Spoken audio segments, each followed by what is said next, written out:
Peace be with you.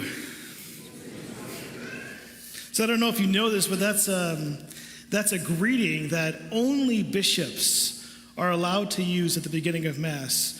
And of course the Pope, right? But it's not something that the priest is allowed to say when he starts Mass. The only time that a priest is allowed to use that sort of phrase is after the Eucharistic prayer. And there's that, peace I give you, my peace I leave to you. And then I say, the peace of the Lord be with you always. That's the only time I'm allowed to say it. But it's the homily, so I can do whatever I want. So there you go. But I do want to reflect and pray on what it means for us to bring Christ's peace into the world. But before we do that, I do want to start out with, in our gospel, Jesus does this very interesting thing. It's like he's trying to trick us. And he looks at his disciples and he says, I'm going to give you a new commandment. Now, I don't know if you're like me, but if that was me, I would have been on the edge of my seat. Ooh, I wonder what this new commandment would be. Or I'd be like, oh, another one, Either way, there's a new one coming. Here we go. And then he says, you must love one another. I'd be like, dude, I don't want to correct you, Jesus, but that seems like an old commandment to me. And if you do a simple search in Google, you'll find how over and over again, that's how we're called to love. We're called to love one another, love your neighbor as yourself. Or I would even argue the 10 commandments are very clearly the first 3, love God above all things, and the last 7, all about love your neighbor. So it seems a little odd for Jesus to say, here's a new one, love one another. But it is new. Because right after he says that, he adds a qualifier to it. Love one another as I have loved you. Now that's very different. That's not just the golden rule. That's not just treat people how you want to be treated. It's not just love people as yourself. It's love people as he loved them, which I don't know if you realize this, but that's what it looks like. That type of love, sacrificial love that's willing to lay down one's life for the sake of the other. And you think about, on Holy Thursday, and what does Christ do with his apostles? He washes their feet. So to love others as he loves means to be willing to lay down your life for them. It means willing to lovingly serve them. That's what it means to love as he loves. It's no longer just love them as you want to be loved. It's a higher bar. And so that's how we're called to love. And then I guess the next question that follows from there is, well, then who? Who are we called to love? Well, who did Jesus love? Did Jesus love just the Jews? Did Jesus only love the Gentiles? Now, I hope in your mind you're thinking, no. Well, who did Jesus love? He loved Jew and Gentile alike. In other words, Jesus loved everyone. It's great news for us because the whole fact that he came to proclaim God's love to Jews and Gentiles means he came to proclaim God's love to us today. That Jesus loves everyone. So who are we called to love? If we're called to love as he loves, we're called to love everyone. And as I think about Christ's love and its impact in our lives, I think one of the questions we can reflect on is, why does God do what he does? Why does God love? Because he wants to bring about certain things in our world. Love is the catalyst. Love is the thing that God uses to bring about these incredible gifts in our lives, in our hearts. So the first thing, why is God's love so important? Because it's the reason Jesus became one of us. It's the reason for the incarnation. The whole fact of Jesus taking on our humanity is because God loved his son, that he sent his son into the world to proclaim his love to us. And then, what does Jesus do in the Gospels over and over and over again? I talked about this a few times in Lent and so far this Easter, but if I were to ask you, what's the number one most common thing he did in the Gospel, you'd probably say he healed people. Why would he do it? Why would he heal people from their infirmities, physical and spiritual sicknesses? Because he loved them. That's why he did it. He loved them, and he didn't like to see people suffer. And so when he could, and when he was able, and when it was the will of the Father, he brought healing to them. He would heal their hearts and their bodies. What's the whole reason Jesus came? Yes, it's to love us, but also to reconcile us. There's this broken relationship between humanity and God the Father. And so Jesus is sent by his Father to reconcile humanity to himself. There's these broken relationships that exist. And so Jesus comes to restore humanity, to restore our relationship with God and each other. Because division just doesn't exist between us and God. I think we can all agree, if you look at our world today and whatever example you want to use, there's a lot of division. There's a lot of conflict in our world, and the Lord wants to heal those relationships. So that's why he came. Not just to heal, but to reconcile us to the Father and with one another.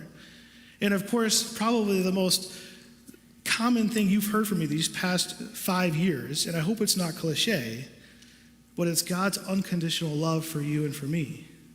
That's why he came. What's the greatest sign of God's unconditional love for us? Again, it's Jesus hanging on the cross. Every time we look at Jesus on the cross, we should see our worth. That's what we're worth to him. And so every time we look at that cross, we see, in other words, God saying, there's nothing you could do that would make me love you less. That's what I've said over and over again over these past several years, because there's nothing we could do to make God love us less. There's nothing we have to do to earn it. He loves us because he is love himself.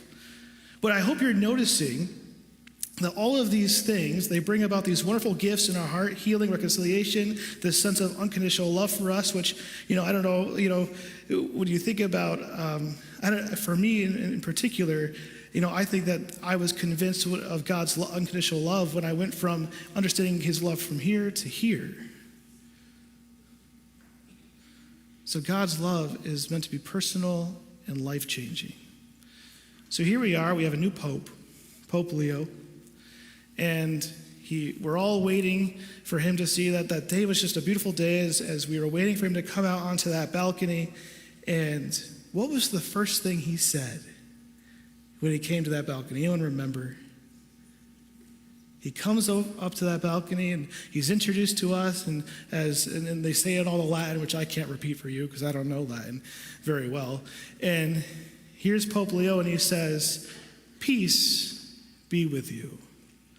The first words that he utters to the entire church as Pope are Christ's words, "Peace be with you." And then he goes on to say, just as the risen Jesus said to the apostles after he rose from the dead, "Peace be with you, I say now to the entire church and throughout the entire world." Now notice, what were the first words Jesus said after he rose from the dead?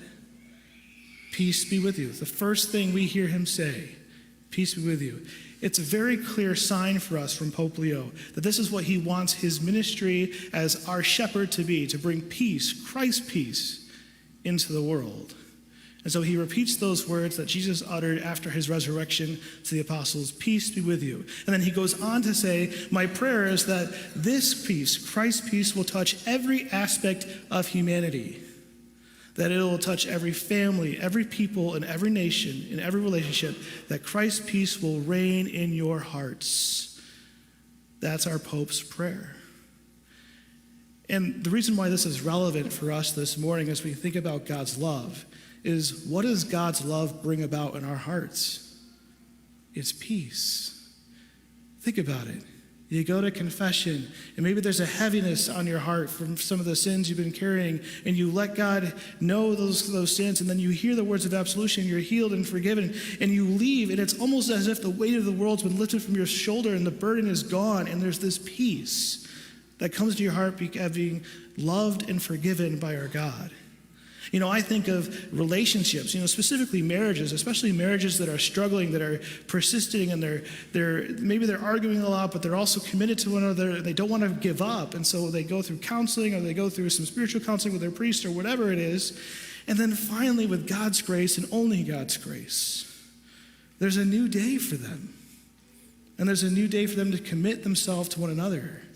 And it's as if God heals that relationship and allows them to start again. And he repairs that bond, that covenant between the two. And again, I don't know about you, but whenever I've had an experience of reconciliation with a family member or a friend, there's this new sense of peace that comes about. Because that's what God wants. He wants to heal conflict. He wants us to live at peace with one another. And then, of course, as Pope Leo said, that as we're convinced of God's unconditional love, there's a peace that arises in our heart. So how do we bring about God's peace in our world? It's by loving as Christ loves. Every time you and I love in a way that brings about healing, we bring God's peace to them. Every time you and I love in a way that we're willing to forgive and help repair a relationship, we bring God's love and peace to them. Every time, especially parents, you convince your family members, your children, your friends, that you love them unconditionally. You give them hope to believe in God's unconditional love for them, and you give them peace. I've been reflecting a lot about this, and I posted this on Facebook, and I wrote it down in my Bible so I could repeat it as perfectly as possible. But this is what Pope Leo said recently. Peace begins with each one of us in the way that we look at others, listen to others, and speak about others. Now, I don't want to in any way presume in one homily to correct Jesus and the Pope, God forbid. But I would add one thing, just to make it a little bit more clear, because I think this is what the Pope is saying. Peace begins with each of us in the way that we look at others with love, listen to others with love, and speak about others in love. That's what brings about this peace in one's heart.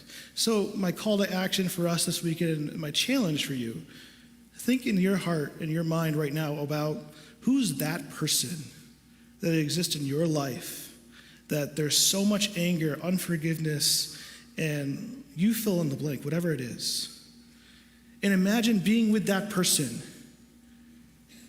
and looking at them and thinking of these words that the Pope is saying to us. Can you look at that person and say, Christ has called me to look at you with love, to listen to you with love, and to speak about you in love? Can you do it?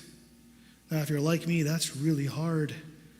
And sometimes, and of course, obviously, I'm speaking in general here, and there's a lot of wounds, a lot of baggage that all of us are carrying, and there's people that have hurt us that they need to seek forgiveness, and there's other things that need to happen, but it doesn't mean we can't love them. There may be things they have to do for reconciliation to happen, but we can still love them and bring about peace in our world. And I guess the real question for you and for me as we reflect on the gospel and what the Pope is challenging us to do is really quite simple. Can we really say we love Jesus if we're not willing to bring his peace into our world?